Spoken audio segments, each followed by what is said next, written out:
కారం రంగు రుచితో ఉంటుంది. ఆచి మిరపపొడి అదరగొట్టే కారం రంగు రుచి. ప్రభుత్వ కొనసాగింపు ఉంటేనే పెట్టుబడులు వస్తాయి.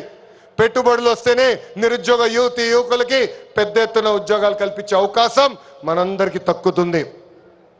నేను ఈరోజు దేవుని గడప సాక్షిగా రాయలసీమ ప్రజల్ని కొన్ని ప్రశ్నలు అడగాలనుకుంటున్నా. రెడీనా?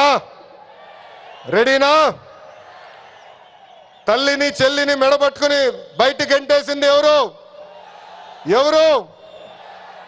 సొంత బాబాయిని లేపేసింది ఎవరు? జే బ్రాండ్లు అమ్మి పేదల రక్తం దాగింది ఎవరు?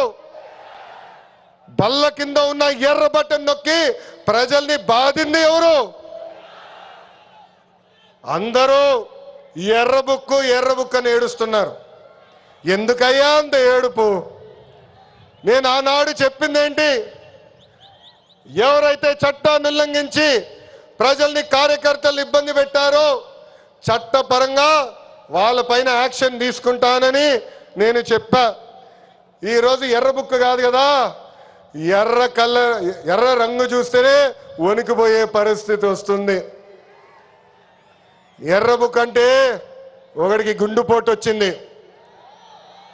ఎర్ర బుక్ అంటేనే ఒకడు బాత్రూంలో కాలు జారి చెయ్యి ఎర్రగొట్టుకున్నాడు.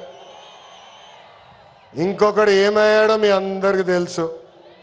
అర్థమైందా రాజా?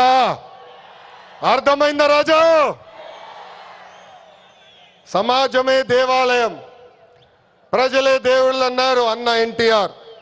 అందుకే మనం 6 శాసనాలు ప్రకటించాం.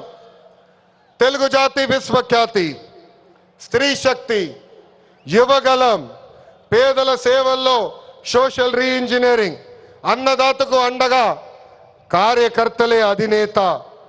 పాలిట్ బ్యూరో సభ్యుల దగ్గర నుంచి, వేదికమైన పెద్దల దగ్గర నుంచి, ఇక్కడున్న కార్యకర్తల వరకు ఈ 6 శాసనాలు మన శ్వాసగా బతకాలని ఈ సభాముఖంగా మిమ్మల్ని అందరినీ కోరుకుంటూ, మనకి ప్రజలు ముఖ్యం, వాళ్ళ ఆనందం వాళ్ళ సంతోషం ముఖ్యం.